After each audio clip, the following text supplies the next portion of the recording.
Hello friends, welcome back to my YouTube channel and my name is Akash Thakur. आज हम आपके साथ एक और न्यू वीडियो लेकर आए हैं और आज की इस वीडियो में हम चर्चा करेंगे आपके अरविंद केजरीवाल की। जी हाँ, आम आदमी पार्टी के संस्थापक अरविंद केजरीवाल, दिल्ली के सीएम अरविंद केजरीवाल के बारे में कि उनके द्वारा किस तरीके से कौन कौन से अच्छे कार्य किए गए हैं और वे क्या कार्य हैं जिनकी वजह से वे ईडी की हिरासत में हैं और तिहाड़ जेल में बंद है। उस शराब घोटाले की भी चर्चा करने वाले हैं आज हम, जिसकी वजह से आम आदमी पार्टी के कई लीडर आपके जेल की सलाखों के पीछे हैं। घोटाले में दिल्ली के सीएम अरविंद केजरीवाल को ईडी ने गिरफ्तार कर लिया है। दोस्तों, अगर मैं अरविंद केजरीवाल की बात करूं, अरविंद केजरीवाल ने भ्रष्टाचार के खिलाफ और जन लोकपाल की मांग को लेकर 2011 अगस्त में आपके अन्ना हजारे के साथ आंदोलन किया और अपने ये मुद्दे उठाए कि भ्रष्टाचार को समाप्त किया जाएगा। और उन्होंने एक संपूर्ण लिस्ट दी जिसमें आपके उन करप्ट और भ्रष्टाचारी नेताओं के नाम शामिल थे जिन्होंने आपके भ्रष्टाचार किया था, करप्शन किया था। अरविंद केजरीवाल ने अपने अन्ना हजारे के साथ आपके आंदोलन शुरू किया और इसी के चलते उन्होंने वहीं से उनके राजनीतिक करियर की शुरुआत हुई और अक्टूबर 2012 में आम आदमी पार्टी की स्थापना कर दिल्ली के लोगों को एक स्वच्छ सरकार देने का वादा किया। Kejriwal has launched his political party and raising the Aam Aadmi pitch. Arvind Kejriwal's Aam Aadmi Party has formally been launched today. अब हम लाएंगे आज़ादी, अब हम भ्रष्टाचार से मुक्ति दिलाएंगे इस देश को। तो जनता खड़ी हो गई है। अब संसद से और विधानसभाओं से जनता इन नेताओं को उखाड़ के फेंकेगी, इन नेताओं को भगाएगी और अब जनता जाके संसद में बैठेगी। 2013 में अरविंद केजरीवाल द्वारा आपके दिल्ली में विधानसभा का चुनाव लड़ा और 70 में से 28 सीटों पर उन्होंने जीत हासिल करी, परंतु उन्हें पूर्ण बहुमत ना मिलने के कारण उन्होंने कांग्रेस के साथ गठबंधन सरकार बनाई, परंतु वह भी सरकार ज्यादा दिन तक सफल नहीं हो पाई और दिल्ली में आपके राष्ट्रपति शासन लगा दिया गया। उसके पश्चात दोस्तों 2015 में पुनः आपके विधानसभा चुनाव हुए। उस चुनाव में अरविंद केजरीवाल को 70 में से 67 सीटें हासिल हुई, जो एक ऐतिहासिक जीत मानी जाती है दिल्ली राजनीति में। दोस्तों, इस जीत के बाद अरविंद केजरीवाल दिल्ली के दोबारा से मुख्यमंत्री बने और जब दिल्ली के मुख्यमंत्री बने तो उसके पश्चात अरविंद केजरीवाल के अपने ही साथी राजनेताओं के साथ मतभेद भी देखने को मिली और योगेंद्र यादव और आनंद कुमार, प्रशांत भूषण जैसे नेताओं ने अरविंद केजरीवाल का साथ छोड़ दिया, जिन्होंने आम आदमी पार्टी की स्थापना में भूमिका निभाई थी। वहीं दोस्तों 2019 में आपके दोबारा से अरविंद केजरीवाल विधानसभा दिल्ली चुनाव लड़ते हैं और पुनः उन्हें 70 में से 62 सीटें जीती, जिसके पश्चात वे आपके दूसरी बार दिल्ली के मुख्यमंत्री पद पर आसीन हुए, बैठे। वहीं दोस्तों 2 साल के बाद अरविंद केजरीवाल की पार्टी आम आदमी पार्टी ने पंजाब में आपके चुनाव लड़ने का फैसला किया और पंजाब में भी चुनावी सफलता को प्राप्त कर वहां भी अपनी एक सरकार स्थापित करी। और वहीं दोस्तों गुजरात के आम चुनाव में भी वहां पर उन्हें 5 सीटें प्राप्त हुई, जिसके बाद अरविंद केजरीवाल की सरकार को एक राष्ट्रीय पार्टी घोषित कर दिया गया। दोस्तों, अगर हम अरविंद केजरीवाल के अच्छे कार्यों की चर्चा करें तो उनका सबसे पहला जो अच्छा कार्य है वो है शिक्षा में सुधार। अरविंद केजरीवाल ने अपने चुनावी वादों में बात की थी कि वह शिक्षा में सुधार करेंगे और सरकारी स्कूलों को बेहतर करेंगे, जो उन्होंने अपना वादा पूरा भी किया। वहीं अगर दूसरे उनके कार्य की बात करें तो स्वास्थ्य सेवा में भी सुधार का प्रयास किया और मोहल्ला क्लिनिक जैसी नीतियों को बनाया, जहां पर आपके आम नागरिकों तक यह सुविधा पहुंच। वहीं दोस्तों बिजली के बिलों को मुक्त किया गया, जिससे आम नागरिक आपके अरविंद केजरीवाल से जुड़ सके। वहीं अगर उनके चौथे कार्य की अगर हम बात करें तो आरटीआई अधिकार का विस्तार किया, जिससे नागरिक सरकार के कार्यों को और विस्तार से जान सके। और वहीं दोस्तों आपके जो महिलाओं की सुरक्षा की बात की जाती है, महिलाओं को आपके डीटीसी बस में फ्री सुविधा उपलब्ध कराई गई। ये कुछ ऐसे कार्य थे जो अरविंद केजरीवाल द्वारा किए गए। दोस्तों, अगर हम अरविंद केजरीवाल के बुरे कार्य की बात करें कि जो सत्ता में रहते हुए 10 वर्षों में उन्होंने जो बुरे कार्य किए हैं, या ऐसी कौन सी नीतियां हैं जो उनकी असफल रही हैं, उनकी सबसे पहली नीति और सबसे बुरा जो कार्य है वो है भ्रष्टाचारियों का साथ।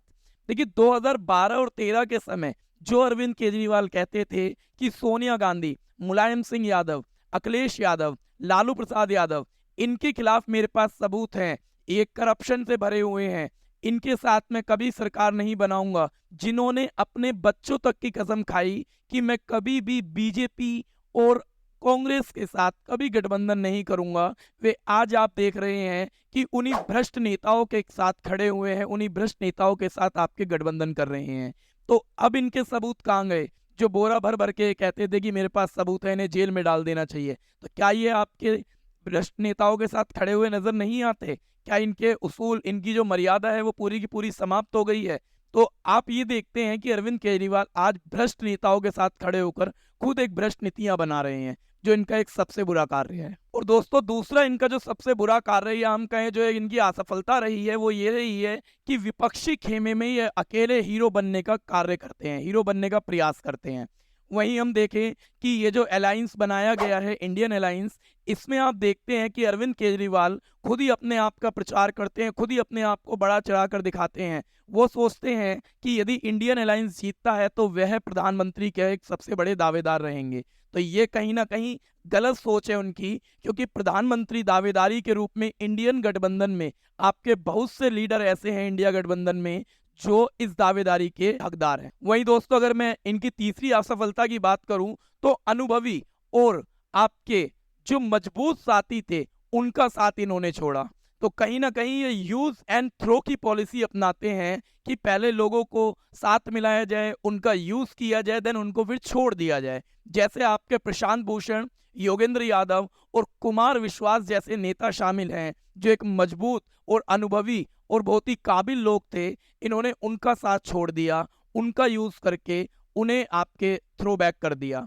तो कहीं ना कहीं आज आप इन लीडरों के, इन लोगों के अगर आप इंटरव्यू देखेंगे तो वहां पर आप पाएंगे कि किस तरीके से आपके कुमार विश्वास, प्रशांत भूषण, योगेंद्र यादव जैसे लोग इनके बारे में क्या सोचते हैं, क्या राय रखते हैं। वहीं दोस्तों अगर मैं इनके एक और कार्य की बात करूं जिनमें ये असफल रहे, ये कहते थे कि यदि हम सत्ता में आए, हमारी सरकार यदि सत्ता में आई तो ना तो हम कोई घर लेंगे ना कोई गाड़ी लेंगे। पर आज आप देखते हो कि इनके जो घर बनाया गया है अरविंद केजरीवाल द्वारा, उनके पर्दे, उनका फर्श, इटालियन फर्श, उनकी जो सामान लाया गया है वो करोड़ों का है। तो क्या एक मुख्यमंत्री इतने करोड़ों के घर में रह सकता है? और क्या इतने करोड़ों का जो घर बनाया गया है ये क्या इनकी कमाई का है, या फिर ये आम लोगों की जो पूंजी संपत्ति है उसका यूज करके या एक करप्शन के पैसों का यूज करके अपने घर को बनाने का कार्य कर रहे हैं? तो इन्होंने घर का एक तरीके से महल ही बना दिया है। आपको लोग पलटीवाल क्यों कहते हैं? इसलिए कहते हैं कि आपने कहा मैं मकान नहीं लूंगा, आपने मकान ले लिया। आपने कहा मैं गाड़ी नहीं लूंगा, गाड़ी ले ली। कौन सी गाड़ी? एक मिनट सरकारी आपके कैबिनेट के सारे मंत्रियों ने गाड़ी ली कि नहीं ली? एक मिनट सुनो। पहली चीज मैंने ये कब कहा था मकान नहीं लूंगा? आप अपने पुराने। वहीं दोस्तों अगर मैं चर्चा करूं इनकी एक और नीति की, तो ये लोकपाल बिल को पास करने के लिए लिख लेते, ये जनसेवा के लिए लिख लेते। हिंदू की ओर झुकाव ज्यादा बढ़ रहा है, हिंदुत्व की ओर। वहीं ये कहते हैं कि नोटों से गांधी की फोटो हटाकर आप लक्ष्मी जी और गणेश जी की फोटो छापिए। तो ये क्या कर रहे हैं? ये राजनीति में क्या नोटों पर फोटो छापने आए थे? वहीं दोस्तों अगर मैं इनके एक और कार्य की बात करूं तो इनके कई विज्ञापन ऐसे होते हैं जो विवादास्पद रहते हैं।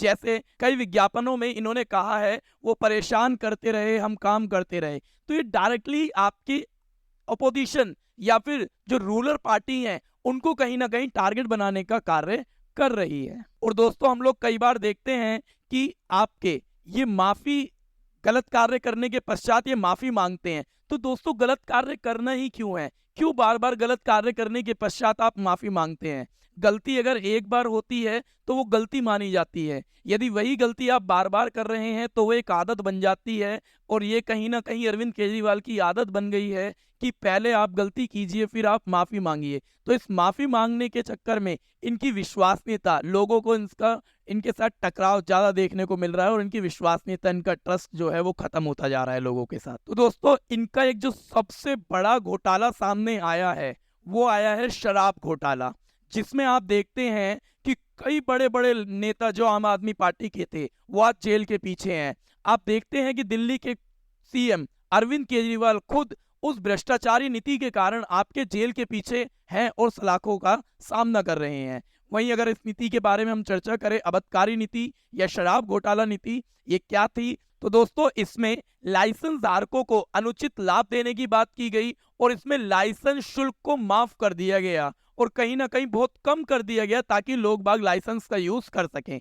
और इसमें सरकारी खजानों पर भी इसका इम्पैक्ट पड़ा, इसका प्रभाव पड़ा और 144.36 करोड़ का नुकसान हुआ दिल्ली की सरकार को।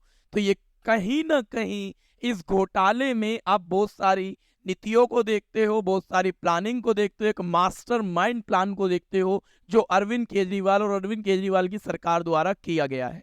अब हम चर्चा करते हैं चरणबद्ध तरीके से कि किस तरीके से शराब घोटाले में कौन कौन से मोड़ आए और कहां कहां शराब घोटाले में कौन कौन से आपके पद रहे जिनमें लोगों को गिरफ्तार किया गया। दोस्तों वहीं 20 जुलाई 2022 में एलजी वीके सक्सेना ने इस नीति में अनियमितता को लेकर सीबीआई में जांच की मांग उठाई और वहीं 17 अगस्त 2022 में सीबीआई ने 15 लोगों के खिलाफ केस दर्ज किया जिसमें मनीष सिसोदिया का नाम भी शामिल था।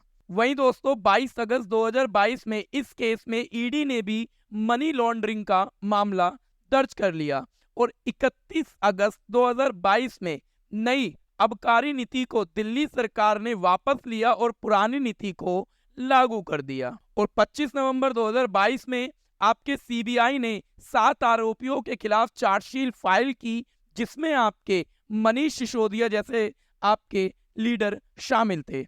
और वहीं 26 फरवरी 2023 में सीबीआई ने पूछताछ के बाद मनीष सिसोदिया को गिरफ्तार कर लिया जो आज तक आपके हिरासत में हैं। वहीं दोस्तों 28 फरवरी 2023 में मनीष सिसोदिया की गिरफ्तारी के पश्चात आम आदमी पार्टी सुप्रीम कोर्ट और आपके हाई कोर्ट जाने का फैसला करती है और इसी दिन से मनीष सिसोदिया ने अपने पद से इस्तीफा दे दिया था। और वहीं 9 मार्च को ईडी ने सिसोदिया को तिहाड़ जेल में आपके डाल दिया गिरफ्तार करके। वहीं दोस्तों 4 अक्टूबर 2023 में ईडी ने आम आदमी पार्टी के ही एक और लीडर सांसद संजय सिंह को घर पर रेड की और बाद में उन्हें भी गिरफ्तार कर लिया गया क्योंकि वह भी शराब घोटाले नीति में शामिल थे। वहीं ईडी ने अपना पहला समन आपके दिल्ली के मुख्यमंत्री अरविंद केजरीवाल को भेजा क्योंकि कहीं ना कहीं इस शराब घोटाले नीति में अरविंद केजरीवाल के नाम पर भी सवाल उठ रहा था। वहीं दोस्तों 2024 मार्च में ईडी ने बीआरएस नेता के कविता को गिरफ्तार किया क्योंकि कहीं ना कहीं शराब घोटाले नीति के तार आपके इन नेताओं से भी जुड़े हुए थे। और वहीं बार बार आपके ईडी द्वारा समन भेजे जाने पर आपके अरविंद केजरीवाल की जब कोई प्रतिक्रिया नहीं थी तो वहीं 21 मार्च 2024 में ईडी ने केजरीवाल के घर पर रेड की और फिर उन्हें भी गिरफ्तार कर लिया गया। तो दोस्तों वहीं आप देख रहे हैं कि जो शराब घोटाला नीति है इसमें एक नेता नहीं कई नेता शामिल हैं और ये जो आप देख रहे हैं इतने नेताओं की लंबी कतार, ये कहीं ना कहीं आम आदमी पार्टी के साथ इसके तार जुड़े हुए हैं। वहीं अभी आप देखते हैं कि अरविंद केजरीवाल ने आपके अतिशी और सौरभ भारद्वाज के खिलाफ बयान दिया है कि किस तरीके से ये भी इस नीति में या इस घोटाले में शामिल थे या किसी तरीके की प्रतिक्रियाएं इनके साथ भी जुड़ी हुई देखी जा सकती हैं। वहीं दोस्तों अगर हम बात करें, जो अरविंद केजरीवाल कहते थे कि यदि मेरे खिलाफ कोई भी सबूत मिलता है या मनीष सिसोदिया के खिलाफ कोई भी सबूत मिलता है तो उन्हें जेल में डाल दिया जाए, मेरा कोई नहीं लगता मनीष सिसोदिया, और यदि मेरे खिलाफ भी कोई केस बनता है और यदि मेरे खिलाफ भी कोई किसी तरीके की कोई कानूनी चार्जशीट फाइल होती है तो मुझे भी जेल में जाना पड़ेगा। तो आज आप देख रहे हैं कि अरविंद केजरीवाल शराब घोटाला नीति के मामले में आपके तिहाड़ जेल में बंद हैं और ईडी के बार बार भेजे जाने के समन को जब अस्वीकार किया उन्होंने तो उन्हें पूर्णतः जेल में डाल दिया गया। जो अरविंद केजरीवाल कहते थे कि मेरे पास भ्रष्टाचारी नेताओं के जो सबूत हैं वो भर भर के रखे हुए हैं, तो अपनी बेगुनाही साबित क्यों नहीं कर पा रहे हैं? जो कहते हैं कि मैं बेगुनाह हूं, मैं शरीफ हूं, मेरी पार्टी के लीडरों ने कुछ नहीं किया, तो वो अभी तक ऐसा क्या रीजन रहा है जिसकी वजह से वे अपनी बेगुनाही साबित नहीं कर पा रहे हैं और ईडी के सामने जाने से वो क्यों डर रहे थे?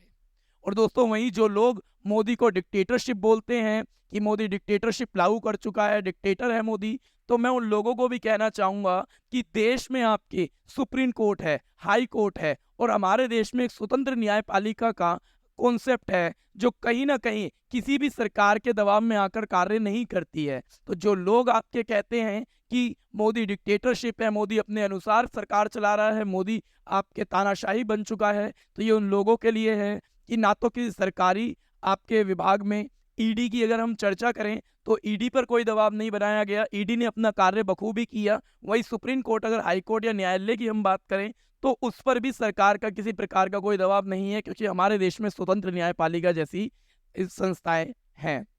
दोस्तों, जैसा आपने देखा कि अरविंद केजरीवाल जो अपने आप को एक बहुत ही एक आदर्शवादी नेता बोलते थे, जिन्होंने आपके दिल्ली के रामलीला मैदान से अपनी शुरुआत की और आज शराब नीति पर जाकर उनकी शुरुआत को रोक दिया गया है। जो दिल्ली में पाठशाला बनाने की बात करते थे वो दिल्ली को आज मधुशाला तक ले जा चुके हैं। और जो आपके आम आदमी पार्टी की टोपी पहन के आए थे और आज लोगों को टोपी पहना रहे हैं, वो कहीं ना कहीं आप देख रहे हैं कि वो एक भ्रष्टाचारी नेता हैं और कहीं ना कहीं उन्होंने भ्रष्टाचार किया है, इसी वजह से वो आज जेल की सलाखों के पीछे हैं। यदि वे भ्रष्टाचारी नहीं होते तो दे दें अपनी सबूत। तो दोस्तों, उम्मीद करता हूं कि आपको समझ आया होगा कि किस तरीके से अरविंद केजरीवाल की सरकार पूरी तरीके से करप्शन से भरी हुई है। यदि आपको लगता है कि कोई और टॉपिक हमें इसमें ऐड करना चाहिए था या कोई ऐसा कार्य है जो हमें इसमें जोड़ना चाहिए था, तो आप कमेंट बॉक्स में नीचे बता सकते हैं। दोस्तों, मिलते हैं आपसे नेक्स्ट वीडियो में। जब तक के लिए शुक्रिया, धन्यवाद, जय हिंद।